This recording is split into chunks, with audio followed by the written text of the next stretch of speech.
Hello बच्चा लोग, क्या हाल चाल? बढ़िया। तो मैं अभिषेक त्रिपाठी स्वागत करता हूं आपके अपने YouTube चैनल ज्ञान कलश में।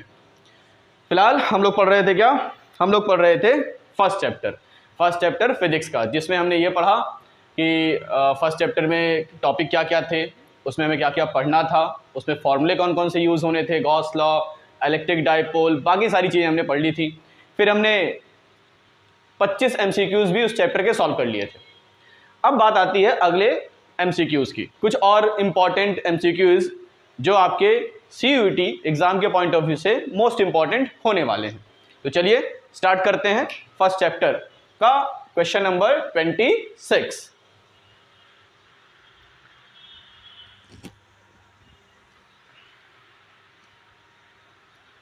तो चलिए question number 26। In a system, n electric dipoles are placed in a closed surface. The value of emergent electric flux from closed surface is. कह रहा है कि एक क्लोज सरफेस है, उस क्लोज सरफेस में हमने n इलेक्ट्रिक डाइपोल्स को क्लोज कर दिया, बंद कर दिया, तो उससे चलने वाला, उस क्लोज्ड सरफेस से निकलने वाला जो फ्लक्स होगा वो बताइए फ्लक्स कितना होगा। तो आप ये जानते हैं कि जो डाइपोल होता है वो डाइपोल कितने चार्जेस होते हैं डाइपोल में चार्जेस होते हैं दो चार्जेस, एक होता है नेगेटिव और एक होता है पॉजिटिव। तो अगर हम इस तरह के n डाइपोल्स को एक सरफेस में क्लोज्ड कर दें तो जो टोटल नेट चार्ज होगा वो कितना होगा? टोटल नेट चार्ज होगा जीरो, क्योंकि माइनस क्यू और प्लस क्यू मिलकर के क्या बना देगा? जीरो बना देगा। तो गॉस थ्योरम कहती है कि जो टोटल फ्लक्स होता है phi E which is equals to Q enclosed upon epsilon not. अब भैया क्यू इनक्लोज्ड यानी net charge enclosed in a surface, अगर net charge enclosed in a surface zero है तो फ्लक्स कितना होगा? जीरो होगा। तो इसका आंसर क्या होगा? Option number D is the correct. Question number 27। The intensity of electric field at the surface of conducting hollow sphere is 10 Newton per coulomb and its radius is 10 centimeter. The value of electric field at the center of the sphere is. एक conducting sphere है, hollow sphere है, जिस पर charge कितना है, जिस पर electric field कितनी है? 10 न्यूटन पर कूलाम है। कहां पर? And its radius is 10 centimetre. यानी एक स्फीयर है, कंडक्टिंग स्फीयर है, कंडक्टिंग स्फीयर के सरफेस पर इलेक्ट्रिक फील्ड दिया हुआ है और इसकी रेडियस भी दी हुई है 10 centimetre. The value of electric field at the centre of the sphere. Centre का मतलब स्फीयर के अंदर इलेक्ट्रिक फील्ड कितनी होती है? कंडक्टिंग स्फीयर के अंदर इलेक्ट्रिक फील्ड कितनी होती है? अगर कोई सरफेस क्लोज्ड है और वो कंडक्टिंग है तो उसके अंदर इलेक्ट्रिक फील्ड कितनी होगी? जीरो होगी। कितनी इलेक्ट्रिक फील्ड होगी? जीरो इलेक्ट्रिक फील्ड होने वाली है। चलिए ऑप्शन नंबर ए सही था। क्वेश्चन नंबर 28 को देखते हैं। The surface densities of the surface of two charged spherical conductors of radii R1 and R2 are equal.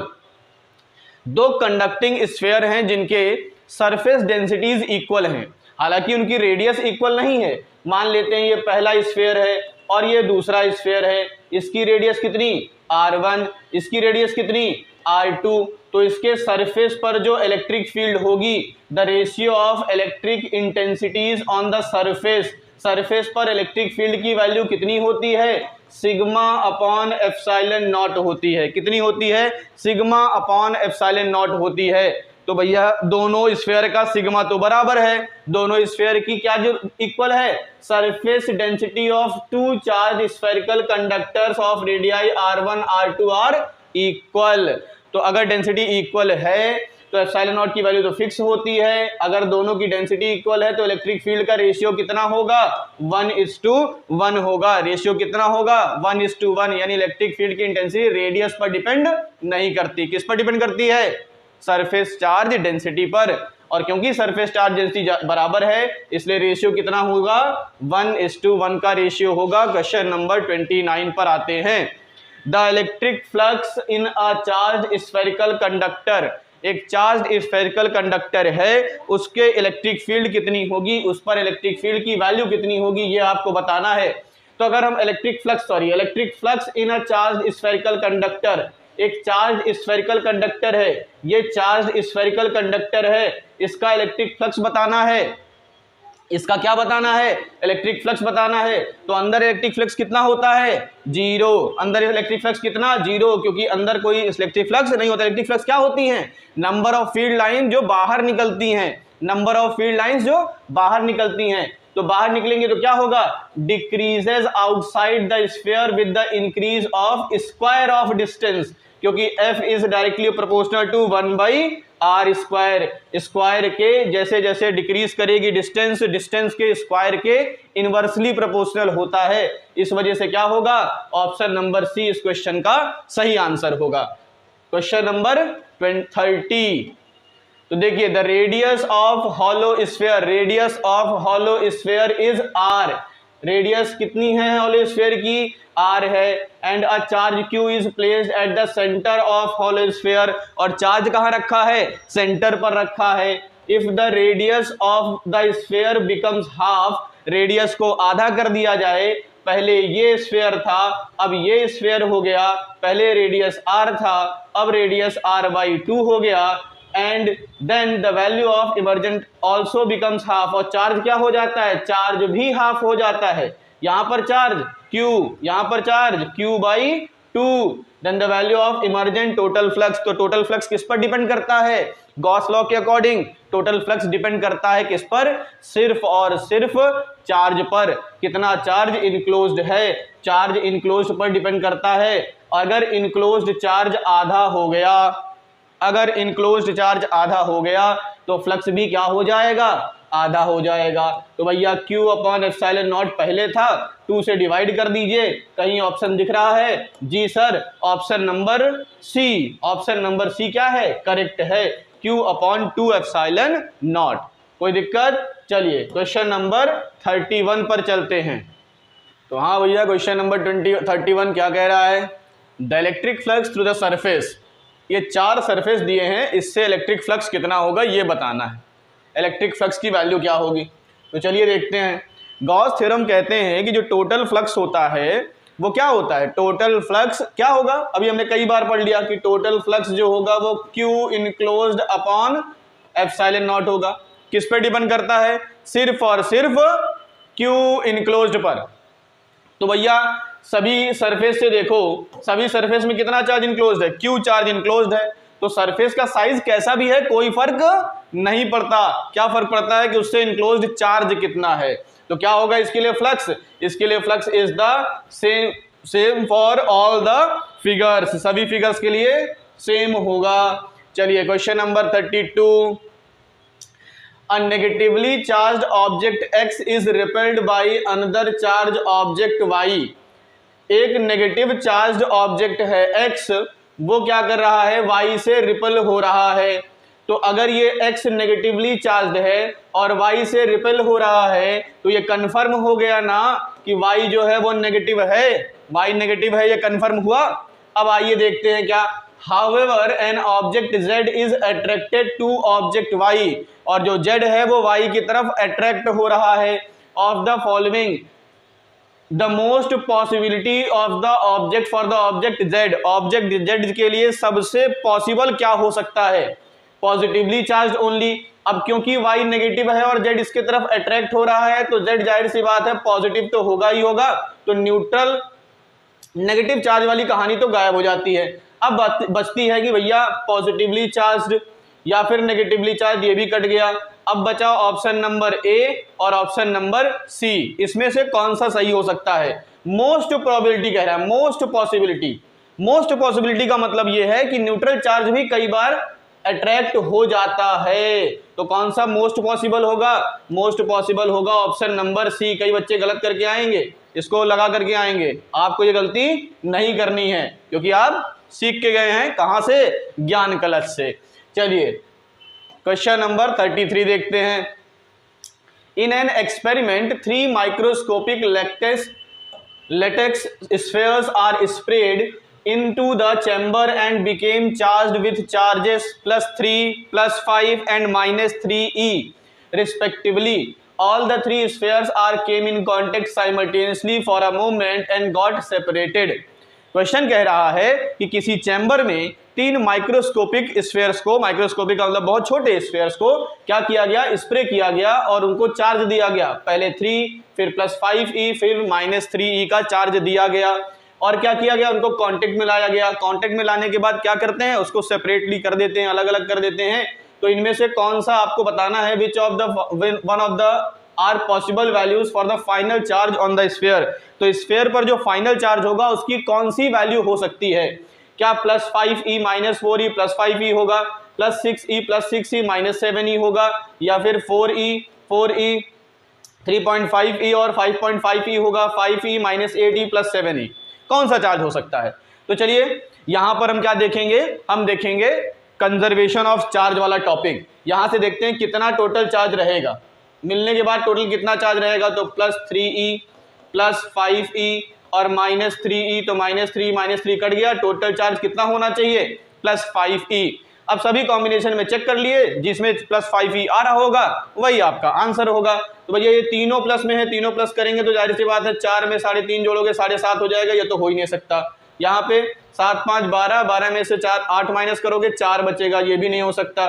ये देखिए +5 5 10 में से 4 माइनस हुआ 6 आ गया, 6 भी नहीं हो सकता, 5 लाना है। तो 6 6 12, 12 में से 7 गया 5, ये सही ऑप्शन है। Option number B is correct. Option number B क्या होगा, करेक्ट होगा। चलिए क्वेश्चन नंबर 34 देखते हैं। क्वेश्चन नंबर 34 कह रहा है, an object has charge of 1 coulomb.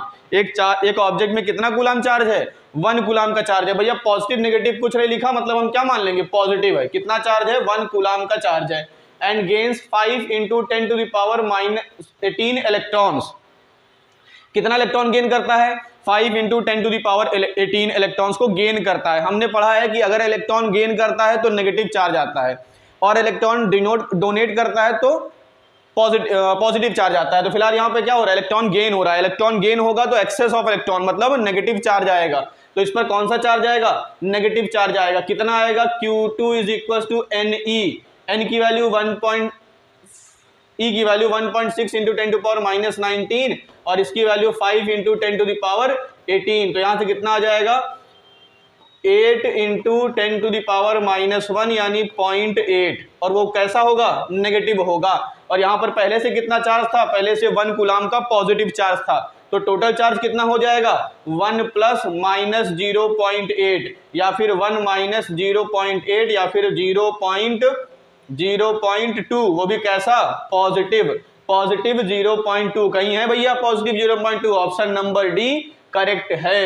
Option number D correct है। Question number 35, the number of electrons that must be removed from electrically neutral silver dollar to give it a charge of 2.4 coulomb. 2.4 coulomb का charge generate करने के लिए कितने electron remove करने पड़ेंगे, क्योंकि positive है, रिमूव करेगा तो पॉजिटिव चार्ज आएगा, गेन करेगा तो नेगेटिव चार्ज आएगा। तो रिमूव किया इसलिए पॉजिटिव चार्ज आया। तो Q = Ne होता है, n पूछा जा रहा है, Q/E होता है, 2.4 होता है, दिया हुआ है 1.6 × 10⁻−19 होता है। यह आ जाएगा 24/16 × 10⁻19। 16 से 24 को डिवाइड करेंगे, कितना जाएगा भैया, 1.5 × 10⁻19। कहीं है, ऑप्शन नंबर बी करेक्ट है। 1.5 × 10⁻9 इलेक्ट्रॉन जो है 19 इलेक्ट्रॉन को ट्रांसफर करना पड़ेगा, रिमूव करना पड़ेगा। Question number 36, 2 identical metallic spheres. 2 identical metallic spheres हैं। आइडेंटिकल का मतलब उनका मास, उनका रेडियस सब कुछ सेम है। Identical metallic spheres having charges +4 and -2q are placed with their centres r distance apart. कितने डिस्टेंस पर रख दिया गया, r डिस्टेंस पर रख दिया गया। यहाँ पर क्या है, +4q है, यहाँ पर क्या है, -2q है और डिस्टेंस कितनी है, r है। तो फोर्स कितना होगा, फोर्स के बारे में ही पूछ रहा है। हाँ, कह रहा है attraction, force of attraction between the sphere is F। तो F की वैल्यू निकाल लें, K Q1 Q2 by r²। तो K Q1 Q2 यानी 4Q × 2Q अपॉन r², यानी क्या हो जाएगा, k 8q square by R square. चलिए इसको हम अलग से लिख लेते हैं। कितनी आई थी वैल्यू f की? f की वैल्यू कितनी आई थी? f की वैल्यू आई थी f is equal to k 8q square upon R square. आगे क्या कह रहा है? If the two spheres are brought in contact, अगर दोनों स्फेयर को कॉन्टेक्ट में लाया जाए तो भैया 4 पॉजिटिव है 2 नेगेटिव है, जोड़ेंगे तो कितना हो जाएगा? +2 बचेगा। क्या बचेगा? +2q बचेगा। रिडिस्ट्रीब्यूशन ऑफ चार्जेस होगा in contact and then placed at the same distance r apart. उनको कांटेक्ट में लाया गया और वापस से उनको r डिस्टेंस पे रख दिया गया। तो कितना चार्ज आएगा दोनों पर? दोनों पर कितना चार्ज आएगा? इस पर चार्ज आ जाएगा +q और इस पर चार्ज आ जाएगा +q, क्योंकि यहां पर देखिए +4 - 2 +2 बनेगा। +2 को अलग अलग कर देंगे तो +q और +q, और इनके बीच की डिस्टेंस कितनी हो गई? r हो गई। यहां से फोर्स कितना आएगा? F2 मान लेते हैं। कितना फोर्स आएगा? तो k आएगा q into Q upon R square आएगा, यानी आ जाएगा k q square upon R square, k q square upon R square. और पहला वाला फोर्स कितना था? यहां देखो भैया, अगर इसको मैं लिखें 8k square by R square, तो क्या ये F2 की वैल्यू है? आप कहेंगे जी सर F2 की वैल्यू है, तो F इज इक्वल टू क्या? 8F2। तो F2 बराबर कितना? F by 8। F2 बराबर कितना? नया फोर्स कितना हो जाएगा? पुराने फोर्स का 1/8 हो जाएगा। पुराने फोर्स का 1/8, option number D is correct. चलिए क्वेश्चन नंबर 37, ये तो सीधे वेक्टर फॉर्म है। कूलाम्स का क्या है? Vector form. कूलाम्स का vector form. In the following configuration of the charge force on 4 नहीं, यहां पर होना चाहिए, गलत है ये मिस्टेक हो गया। क्या हो गया यहाँ पर? यहाँ पर होना चाहिए Q1 और यहाँ पर होना चाहिए Q2। तो Q1 की वजह से Q2 पर कितना फोर्स लगेगा? तो क्या हो जाएगा? F21 is equal to 1/4 pi epsilon naught Q1 Q2 by R square. भैया इसमें देखो क्यूब लगा है, ये तो हो ही नहीं सकता, क्योंकि कूलाम्स लॉ क्या कहता है? F is directly proportional to 1/r square. फिर यहाँ पर नेगेटिव लगा है, नेगेटिव लगा है, वेक्टर है, वेक्टर क्वांटिटी में माइनस से प्लस से कोई मतलब नहीं होता। सिर्फ डायरेक्शन दिखाने के लिए R21 ये पोजीशन वेक्टर दिखाना पर्याप्त है। आपने पोजीशन वेक्टर दिखाने के लिए आपको माइनस दिखाने की जरूरत नहीं होगी। तो ऑप्शन नंबर ए इसका करेक्ट होगा। कूलाम्स लॉ है वेक्टर का, कूलाम्स लॉ का वेक्टर फॉर्म है ये, कूलाम्स लॉ का vector form. Question number 38, next question, if charges plus Q and minus Q, दो चार्ज प्लस क्यू हैं और एक चार्ज माइनस क्यू है, are placed at vertices of an equilateral triangle of side L. कहाँ रखा गया है? इक्विलेटरल ट्रायंगल के, और जिसका साइड कितना है? एल है, वहां पर रखा गया। और क्या कह रहा है? If F1 F2 F3, if F1 F2 F3 are the forces on the charges respectively. अगर Q1 पर चार्ज, पहले इस वाले पर चार्ज कितना है? इस वाले पर फोर्स कितना है? इस वाले पर फोर्स F1, इस वाले पर फोर्स F1, इस वाले पर फोर्स F3। तो आपको बताना है कि इनमें से कौन सा सही होगा। तो भैया ये है हमारा इक्विलेटरल ट्रायंगल, ये है Q, ये है Q, ये है -Q। इस पर फोर्स F1 किस डायरेक्शन में लगेगा? तो इसकी वजह से यहाँ पर फोर्स, इसकी वजह से यहाँ पर फोर्स, दोनों का रिजल्टेंट फोर्स कहाँ जाएगा? दोनों का रिजल्टेंट फोर्स यहाँ जाएगा। इसकी वजह से फोर्स यहाँ लग गया। तो अगर हम इक्विलेटरल ट्रायंगल की बात करें, रैंडमली बात करें, तो इस पर लगने वाला जो फोर्स का मैग्नीट्यूड होगा, वो फोर्स का मैग्नीट्यूड कितना होगा? फोर्स का मैग्नीट्यूड 0 होगा। क्या होगा? फोर्स का मैग्नीट्यूड 0 होगा, यानी mod of F1 plus F2 plus F3 is equal to क्या? 0। अब क्वेश्चन नंबर 39, देखिए ग्राफ आ गया भैया, यहाँ पर एक डायग्राम वाला क्वेश्चन आ गया। क्या कह रहा है डायग्राम वाला क्वेश्चन? कह रहा है 4 objects W X Y Z, ये है W, ये है X, ये है Y, ये है Z, with each charge plus Q, सभी का चार्ज प्लस Q है, are held fixed at 4 points of square of side D। ये स्क्वायर है, ये पूरा क्या है? स्क्वायर है, और इसके इस 4 पॉइंट्स पे रखा हुआ है। इसका स्क्वायर की साइड कितनी है? D साइड है। Shown in figure, object X and Z are on the mid points, X और Z जो है वो मिड पॉइंट पर हैं, यानी ये डिस्टेंस कितनी होगी? ये डिस्टेंस होगी D/2 mid points of the side of the square. The electrostatic force exerted by W on the object X is F। W जो है वो X पर कितना फोर्स लगा रहा है? F फोर्स लगा रहा है। Then the magnitude of force exerted by object W on Z तो W जो है वो Z पर कितना फोर्स लगाएगा ये आपको बताना है। चलिए देखते हैं। तो पहले हम क्या निकालेंगे, पहले निकालेंगे कि इसकी वजह से इस पर फोर्स कितना है। यहाँ पर भी चार्ज Q है, यहाँ पर भी चार्ज Q है, दोनों के बीच की डिस्टेंस कितनी है D/2। तो फोर्स कितना होगा F is equals to K Q into Q upon D/2 का होल स्क्वायर।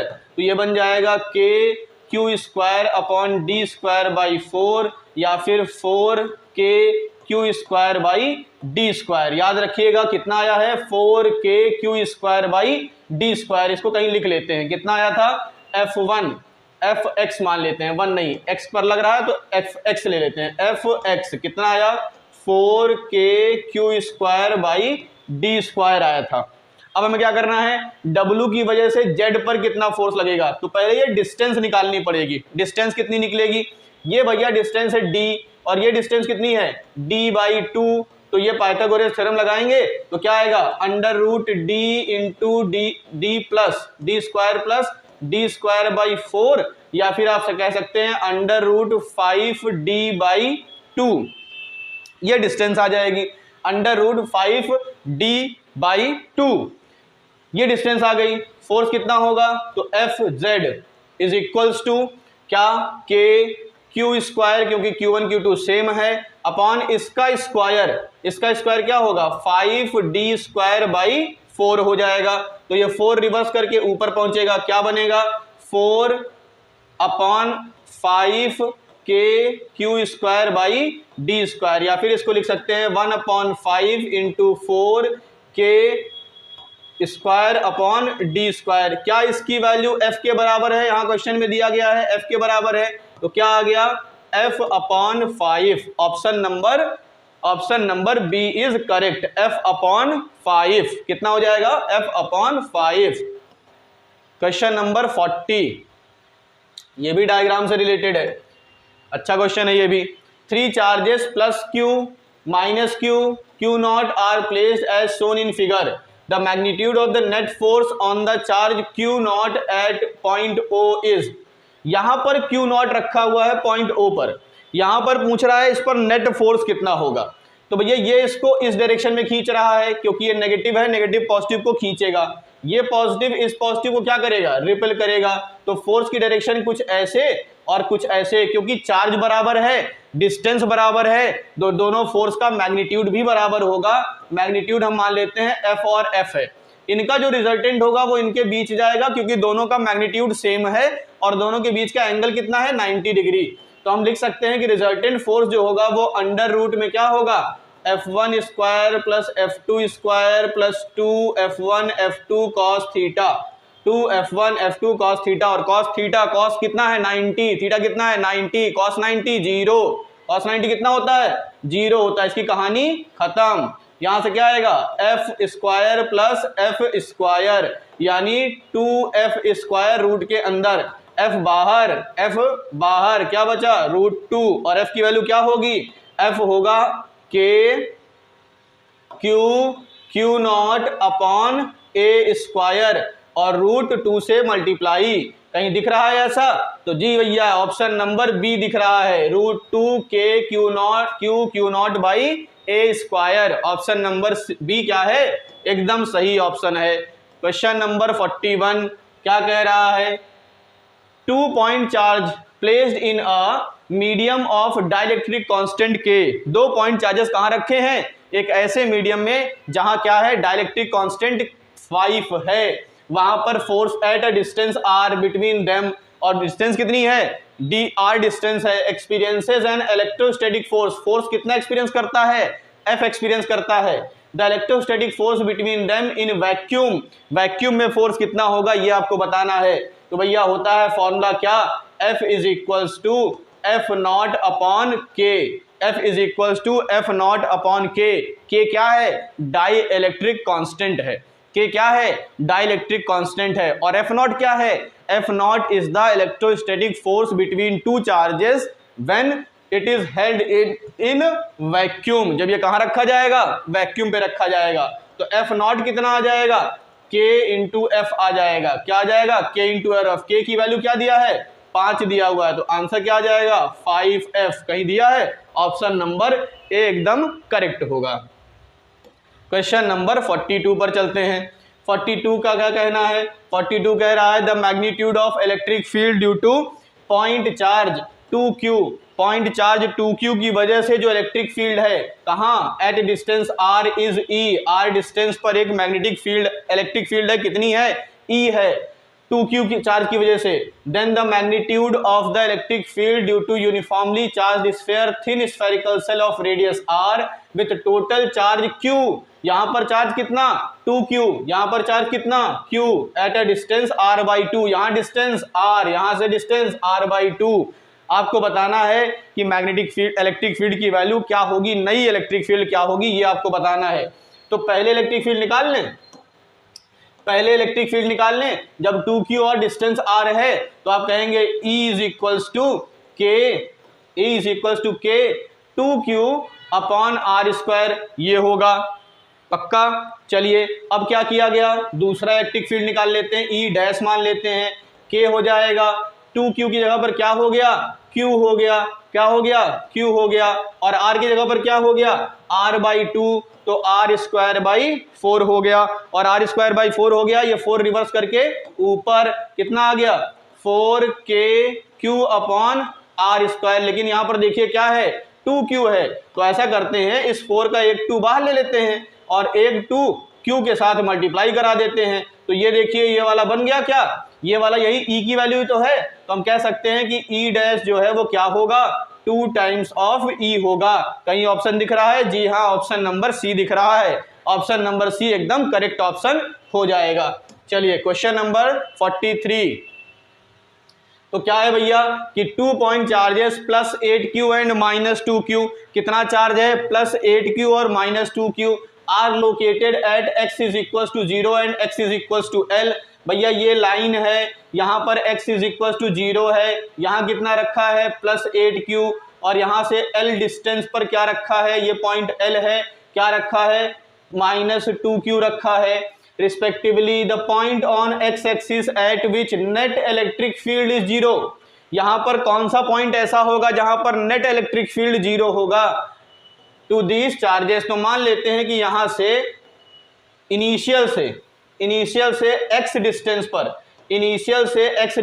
इलेक्ट्रिक फील्ड क्या होगी 0 होगी, इनिशियल से x डिस्टेंस पर क्या होगी इलेक्ट्रिक फील्ड 0 होगी। अब इसकी वजह से इलेक्ट्रिक फील्ड यहाँ पर, इसकी वजह से इलेक्ट्रिक फील्ड यहाँ पर, दोनों की वजह से इलेक्ट्रिक फील्ड निकाल लेते हैं और क्या कर देते हैं, दोनों को सॉल्व कर लेंगे।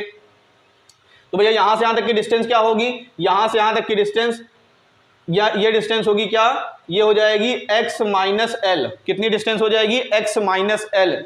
तो दोनों का सम जो होगा वो क्या होगा 0 होना चाहिए, दोनों का सम क्या होना चाहिए 0, यानी E1 प्लस E2 बराबर क्या होना चाहिए 0 होना चाहिए, या फिर आप कह सकते हैं E1 बराबर माइनस E2 होना चाहिए, E1 बराबर माइनस E2 होना चाहिए। तो K आ जाएगा, यहाँ पर मान लो चार्ज हमने क्या रखा Q रखा, इससे कोई फर्क नहीं पड़ता चार्ज रखने से, तो चार्ज नहीं रखते हैं, हटा देते हैं चार्ज को, चार्ज नहीं रहेगा, ठीक है, चार्ज नहीं लेते हैं। क्या ले लेते हैं यहाँ पर, कोई चार्ज नहीं, क्योंकि पॉइंट P है। भाई पॉइंट P इलेक्ट्रिक फील्ड किस पर डिपेंड करती है, जिसकी वजह से जनरेट हो रही है, जिस पे जनरेट करना है जिस पॉइंट पर, उससे कोई मतलब नहीं है, टेस्ट चार्ज का कोई मतलब ही नहीं है।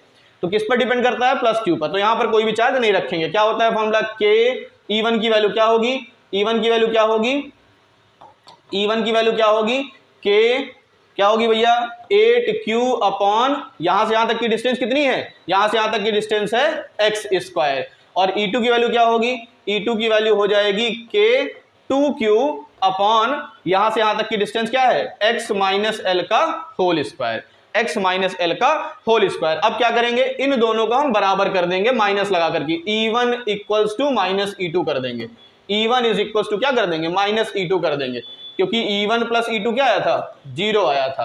तो भैया ये क्या हो जाएगा, क्या आया था K 8q upon x square, और यहां से K 2q upon x minus L का होल स्क्वायर।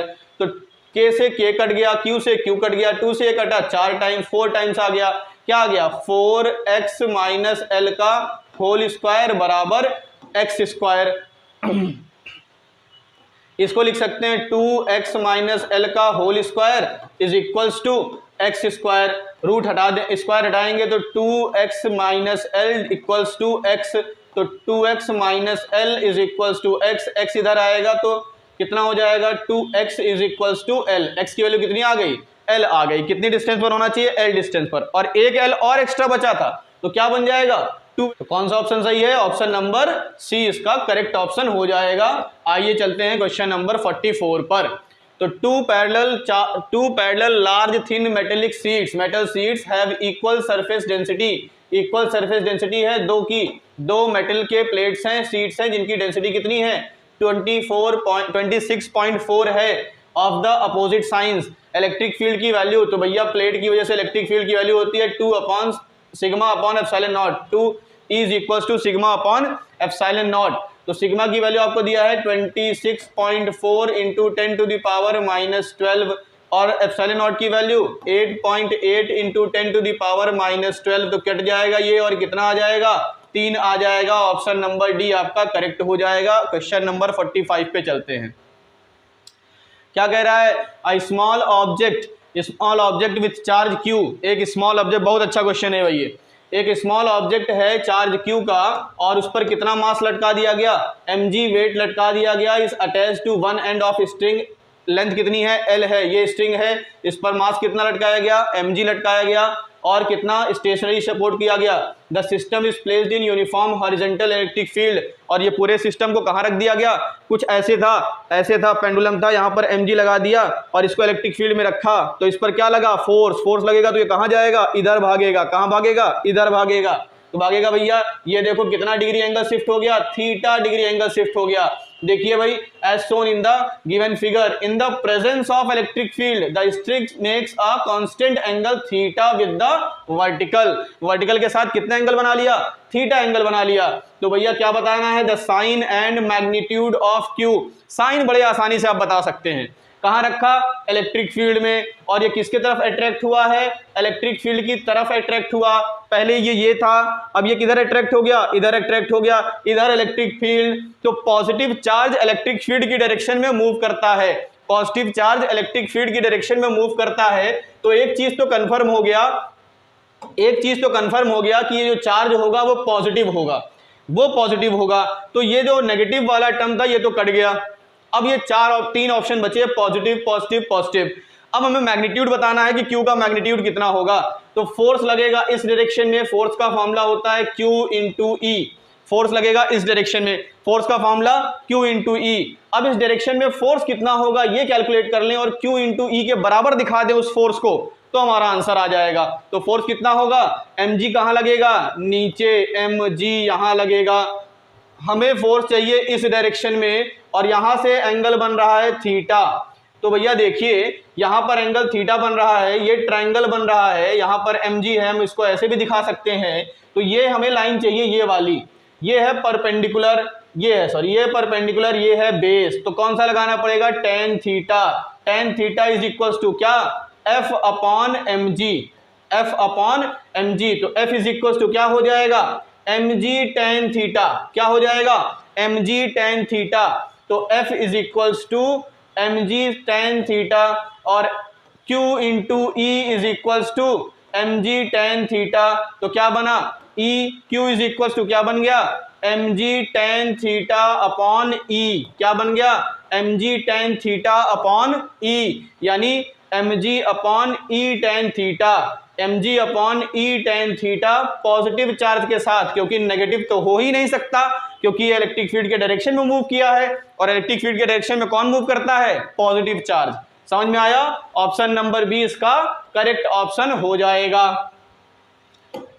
चलिए question number 46, unit of electric field is, electric field की यूनिट क्या होती है, तो इलेक्ट्रिक फील्ड का फॉर्मूला क्या होता है, E is equals to F upon Q naught, force in per unit charge is called electric field, force की यूनिट न्यूटन, चार्ज की यूनिट कूलाम, तो newton per coulomb, option number C क्या हो जाएगा, करेक्ट हो जाएगा। Question number 47, electric field of a system of charges do not depends on, electric field जो है वो किस पर डिपेंड नहीं करती, किस पर डिपेंड नहीं करती, position of charge forming the system, क्या पोजीशन डिपेंड नहीं करता, आर पर डिस्टेंस डिपेंड नहीं करता, करता है, तो ये ऑप्शन सही नहीं हो सकता। डिस्टेंस किस पर डिपेंड नहीं करता आपको बताना है, इस पर तो डिपेंड करता है ना, डिस्टेंस ऑफ पॉइंट, पॉइंट के डिस्टेंस पर डिपेंड करता है। वैल्यू ऑफ टेस्ट चार्ज, अभी हमने बताया कि मान लो ये पॉजिटिव चार्ज है, इसकी वजह से आर डिस्टेंस पर इलेक्ट्रिक फील्ड फाइंड करनी है, तो आर डिस्टेंस पर आप क्या रखते हैं, टेस्ट चार्ज रखते हैं। क्या इलेक्ट्रिक फील्ड टेस्ट चार्ज पर डिपेंड करती है? जी नहीं, इलेक्ट्रिक फील्ड टेस्ट चार्ज पर डिपेंड नहीं करती, तो इसका ऑप्शन क्या हो जाएगा, ऑप्शन नंबर सी इसका करेक्ट ऑप्शन हो जाएगा। क्वेश्चन नंबर 48 पर चलते हैं। क्या कह रहा है, फॉर द डाइपोल सोन, जो डाइपोल दिख रहा है इसके लिए सही बताइए क्या होगा। Dipole moment is given by, dipole moment क्या होता है, Q इंटू 2L, L की जगह पर क्या है, A है, तो हो जाएगा 2A, क्या हो जाएगा 2A हो जाएगा, Q इंटू क्या हो जाएगा, P is equals to Q into 2A हो जाएगा, और किसकी डायरेक्शन में होगा, P के डायरेक्शन में होगा, तो P के डायरेक्शन में कौन सा दिख रहा है, Q इंटू 2A, P के डायरेक्शन में, ऑप्शन नंबर A इसका क्या हो जाएगा, करेक्ट आंसर हो जाएगा। ऑप्शन नंबर A क्या हो जाएगा, इसका करेक्ट आंसर हो जाएगा। क्वेश्चन नंबर 49 पर आते हैं। An electric dipole of moment P is placed parallel to the uniform electric field, एक डाइपोल मोमेंट कहाँ रखा है, पैरेलल रखा है इलेक्ट्रिक फील्ड के। The amount of work done, amount of work done बनाना है, तो अमाउंट ऑफ वर्क डन क्या होता है, PE साइन थीटा, क्या होता है, PE साइन थीटा, एंगल कितना 90 डिग्री, एंगल कितना 90 डिग्री, साइन 90 की वैल्यू 1, साइन 90 की value 1, work done P into E, option number B is the correct. Question number 50, which statement is true for Gauss law, Gauss law के लिए कौन सा statement true है, कौन सा स्टेटमेंट क्या है, ट्रू है। ऑल चार्जेस वेदर इनसाइड और outside the Gaussian surface contribute in the electric flux, नहीं, आउटसाइड जो होगा वो चार्ज कंट्रीब्यूट नहीं करता। Electric flux depends upon the geometry of the Gaussian surface, geometry पर कोई फर्क नहीं पड़ता, आप स्फीयर कैसा भी बना लीजिए, सरफेस कैसा भी बना लीजिए, क्लोज्ड होना चाहिए। Gauss theorem can be applied to uniform electric field, क्या यूनिफॉर्म इलेक्ट्रिक फील्ड पर अप्लाई होता है, जी नहीं, यूनिफॉर्म इलेक्ट्रिक फील्ड पर जरूरी नहीं है, नॉन यूनिफॉर्म इलेक्ट्रिक फील्ड पर भी अप्लाई हो सकता है। The electric field over the Gaussian surface remains continuous and uniform at every point, जी हाँ, जो गॉसियन इलेक्ट्रिक फील्ड होती है गॉसियन सरफेस पर वो कंटिन्यूअस होती है और यूनिफॉर्म होती है हर एक पॉइंट पर, ये सही एकदम ऑप्शन होगा। तो यहां से खत्म होता है हमारा फर्स्ट चैप्टर। फर्स्ट चैप्टर के हमने कितने एमसीक्यू कर लिए, 50 एमसीक्यू कर लिए। तो बेटा मेहनत करनी है, क्योंकि CUET ऐसे नहीं निकलेगा, बिना मेहनत किए कुछ प्राप्त नहीं होता, संघर्ष करना पड़ेगा और अपने सीने में एक सिलेक्शन की आग जगानी पड़ेगी, क्योंकि न संघर्ष ना तकलीफ तो क्या खाक मजा है जीने में, न संघर्ष ना तकलीफ तो क्या खाक मजा है जीने में, बड़े बड़े तूफान थम जाते हैं जब आग लगी हो सीने में। तो आपने सीने में आग लगाइए कि CUET में सिलेक्शन लेना है, एडमिशन लेना है हमें इलाहाबाद यूनिवर्सिटी में, BHU में, JNU में, DU में, कहीं पर भी एडमिशन लेना है, उसकी एकदम आग लगा दीजिए, मेहनत कीजिए, लग जाइए आज से, ठीक है बेटा। तो इसी के साथ फर्स्ट चैप्टर हमारा कंप्लीट होता है। हम लोग मिलेंगे नेक्स्ट वीडियो में, जिसमें हम स्टार्ट करेंगे सेकंड चैप्टर कैपेसिटेंस वाला।